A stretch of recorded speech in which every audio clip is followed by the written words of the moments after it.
Love at first sight. Yan ang naramdaman ni Rose kay Victor.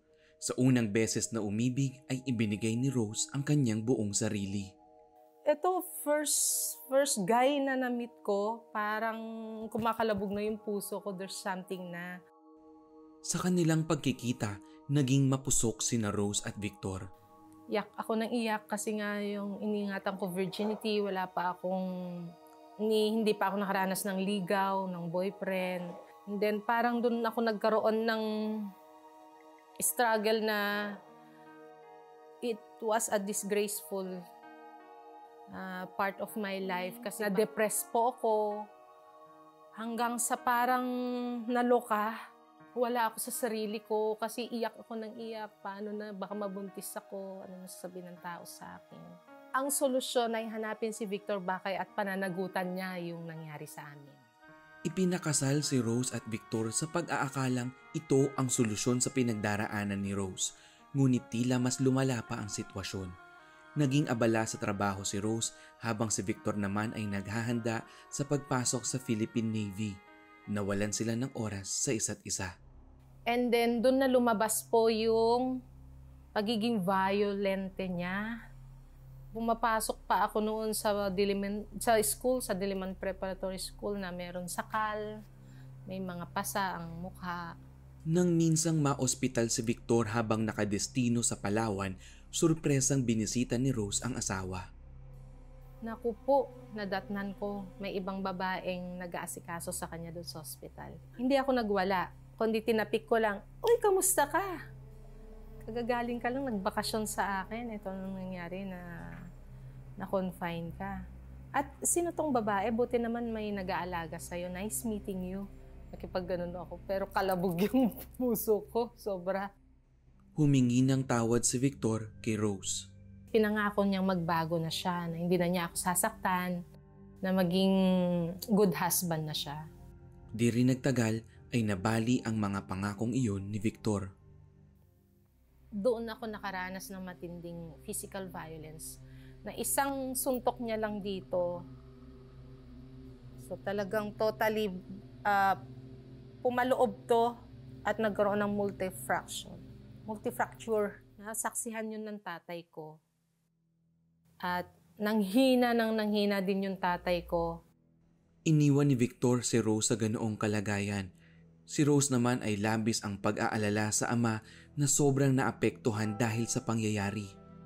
Paglabas ko sa hospital ng Cavite, namatay naman na yung tatay ko. So ito na po yung nawalan na po ako ng kakampi. Sino na po ulit magtatanggol sa akin? Bakit naman po pinawi niyo sa akin kaysa isang nagmamahal na sa akin? Sa kanyang pananalangin, isang tinig ang kanyang narinig. Yun lang po narinig kong voice. Huwag kang mabahala, may ipapalit ako. Nagdalang tao si Rose ng magkasunod na taon. Dahil sa kanilang mga supling, umasa siyang magbabago na ang asawa na hindi na siya nito sasaktan at hindi na muling mambababae. Ngunit nagkamali siya.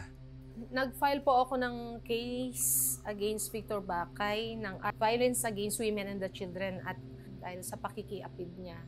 Nagkaroon po kami ng 2 hearing pero hindi po siya sumipot. 2017, naghiwalay na po kami ng tuluyan. Paano ko matutustusan yung daily needs namin?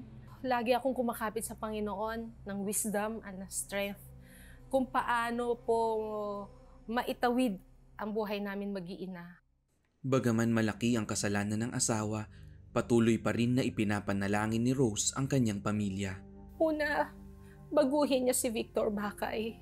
Pangalawa, magkaroon po kami ng total healing as a family, lalo-lalo na yung mga anak ko.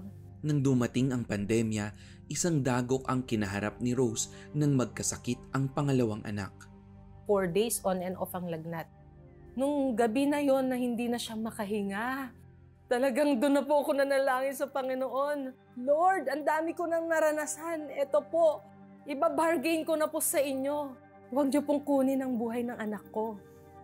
Nakarating kay Victor ang balita tungkol sa kalagayan ng pamilya.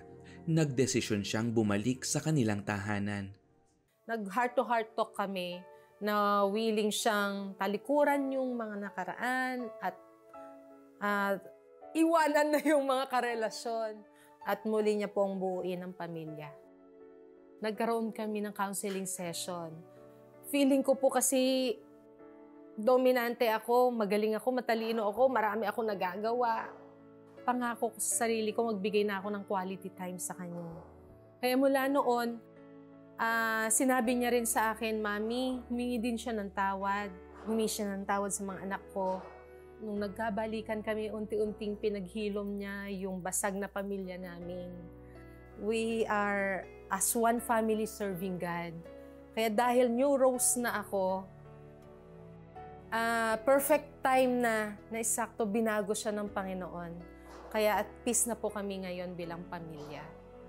Ang kwento ng pagbabago, pagpapatawad at pagpapala ng Diyos sa pamilya ni Rose ay ibinabahagi nila sa iba pang mga mag-asawa upang kapulutan ng aral at papurihan ng Diyos na tagapaghilom ng mga pamilya.